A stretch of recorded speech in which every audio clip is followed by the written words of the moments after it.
इन्फोसिस आपने देखा अभी कुछ हमने आपको दृश्य दिखाया। इन्फोसिस की लिस्टिंग की एक वर्षगांठ हम बना रहे हैं और इस पर बहुत सारे तमाम जुड़ी हुई चीज़ें आपको पता लगेंगी कि इन्फोसिस ने कैसे एक जर्नी सफ़र तय की लिस्टिंग के बाद से अब तक, और शानदार रिटर्न कमा के तमाम इन्वेस्टर्स को दिया। तो ये एक बेलवेदर है, हिंदुस्तान में बहुत ही रिस्पेक्ट के साथ इस कंपनी को देखा जाता है। तो इसकी पूरी डिटेलिंग आपको आगे आने वाले शोज़ में देखने को मिलेगी। लेकिन वापस लौटते हैं मुनाफे की तैयारी, जिसके लिए पूरी टीम तैयार है।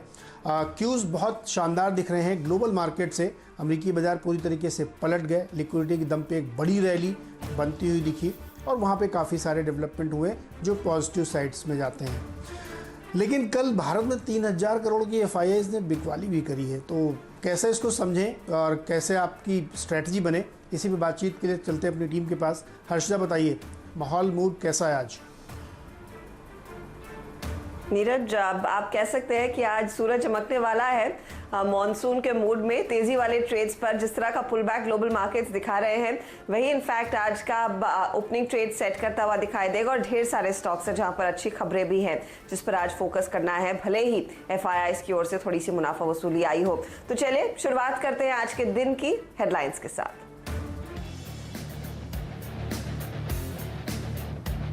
ग्लोबल संकेत अच्छे, डाउ फ्यूचर्स करीब 250 अंक ऊपर। कल अमेरिकी बाजारों ने दिखाई थी शानदार रिकवरी। डाउ निचले स्तर से करीब 900 पॉइंट सुधरा। इधर एशिया में निकेई में 3% की तेजी, तो हांगकांग के बाजार 500 पॉइंट से ज्यादा चढ़े। SGX निफ्टी में 190 अंकों का उछाल।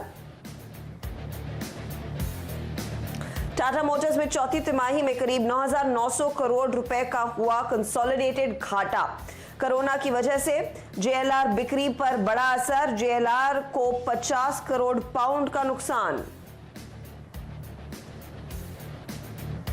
आज आएंगे HPCL के नतीजे। चौथी तिमाही में करीब 3,000 करोड़ रुपए के मुनाफे के मुकाबले 830 करोड़ रुपए के घाटे का अनुमान। इप्का लैब्स और NMDC भी पेश करेंगे अपने तिमाही नतीजे।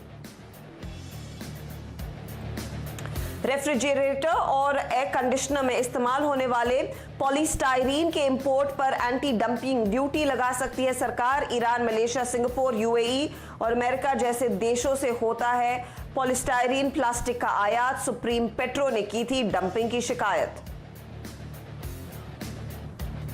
और कोरोना पर आज से 2 दिन तक PM मोदी राज्यों के मुख्यमंत्रियों के साथ करेंगे खास बैठक। देश में इस बीच कोरोना के कुल मामले 3,32,000 के पार। और देश की दिग्गज IT कंपनी इन्फोसिस की लिस्टिंग के दमदार 27 साल, निवेशकों के 9,500 रुपए के निवेश की वैल्यू 7.5 करोड़ के करीब हुई। कंपनी के शानदार सफर पर आवाज आज दिन भर करेगा खास कार्यक्रम।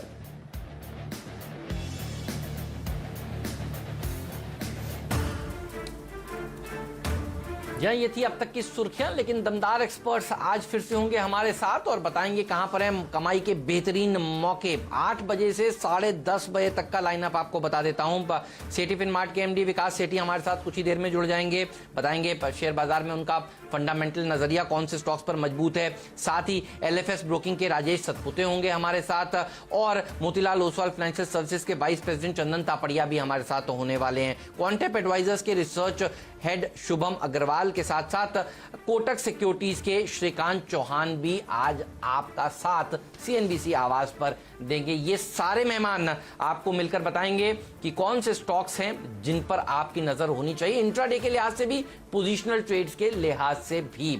लेकिन ग्लोबल संकेत देखिए क्या जबरदस्त रैली देखने को मिली है। ट्रंप साहब ने ट्वीट किया है, वो ये कह रहे हैं कि चेतन आया जो मॉर्गन स्टैनले के बहुत ही शानदार एनालिस्ट हैं, उनको लगता है V शेप रिकवरी होगी और ये देखिए उनको वाउच कर रहे हैं। और साथ ही अगर आप देखें तो जिस तरह से नीरज रैली देखने को मिली है अमेरिका में और इस समय डाउ फ्यूचर्स ऊपर है, 10,000 आज खुलते ही हासिल हो जाएगा। बिल्कुल होना चाहिए हेमंत, और पैसा बोलता है और अमेरिका में पैसा ही बोल रहा है। कल 2 बड़ी डेवलपमेंट हुए जिसकी वजह से ये पूरा गेम पलट गया। एक ये हुआ कि US FDA ने कहा है कि वो प्राइवेट कंपनियों के, इंडिविजुअल कंपनीज के बॉन्ड्स को खरीदेंगे। ये वो बॉन्ड है जो ETF के तौर पे नहीं होते, यानी एक्सचेंज ट्रेडेड नहीं है। तो उनके लिए फेड ने अपने इंटरनल कमेटी में एक इंडेक्स बना लिया है जिसपे वो मिनिमम रिक्वायरमेंट देखते हुए बॉन्ड्स की बाइंग करेंगे। बड़ी संख्या में ये बॉन्ड्स होते हैं, तो इसका एक बहुत पॉजिटिव इम्पैक्ट आया क्योंकि लोगों को लग रहा था कि अब आगे गाड़ी कैसे बढ़ेगी। एक बड़ा पॉजिटिव है। दूसरा, यूएस एफडीए के अलावा ट्रंप एडमिनिस्ट्रेशन ये चाहता है कि जो डोल मिलता है अमरीकियों को, बेरोजगारी भत्ता जिसको हिंदी में कह सकते हैं भारत के हिसाब से, वो अभी $600 है, उसके ऊपर बोनस देने की तैयारी, यानी और ज़्यादा उनको पैसे दिए जाएंगे हाथ में, जिससे कंजम्पशन बढ़े, डिमांड बढ़े। तो ये दो खबरें थी जिसकी वजह से मार्केट पूरा घूम गया। जो 600-700 पॉइंट नीचे था वो 150 पॉइंट ऊपर जाके बंद हुआ। और दूसरे सेट क्लास में भी देखिए माहौल कैसे बदलता है ओवरनाइट।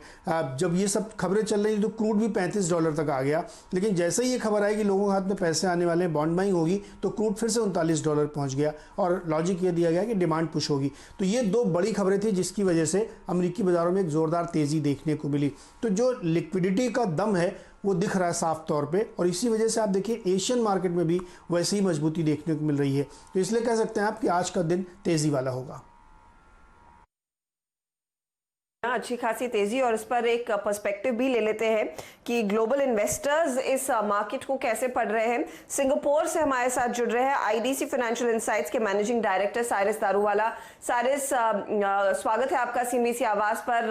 हमने देखा एक भारी बिकवाली का दिन था और उसके बाद एक बहुत ही तगड़ी रिकवरी अमेरिका में देखने को मिली है, और द वेरी फैक्ट है कि इस समय बड़े पैमाने पर लिक्विडिटी पुश इक्विटी मार्केट्स को ड्राइव कर रहा है।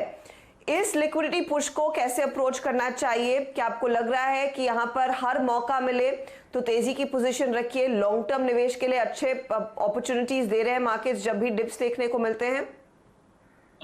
देखिए, ज्यादा करके जो FIIs जो है, the ones that I represent, the ones that जो इंडिया में लॉन्ग टर्म पैसा डाल रहे, ये डे टू डे स्पेकुलेशन तो देख ही नहीं पाते, या तो फिर day to day stock churn कर नहीं पाते, क्योंकि ये उनकी पोर्टफोलियो में प्रोविजन ही नहीं है। ज्यादा करके लोग 3, 5, 7 ईयर पोर्टफोलियो देखते हैं, मगर आज की सिचुएशन ऐसी है कि you have to be very very fluid, you have to be बिल्कुल fast in reacting to the market.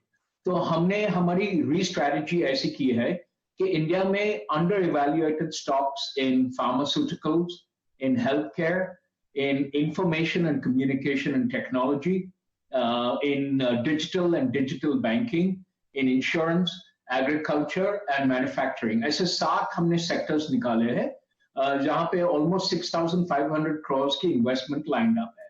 तो ये सेक्टर्स में हम बढ़ावा भी देख रहे हैं, डिमांड भी देख रहे हैं, and all of these sectors have under evaluated stocks with in them. ऐसा है। बहुत बढ़िया आपने स्टॉक्स बताए। इसमें आपने एग्रीकल्चर की बात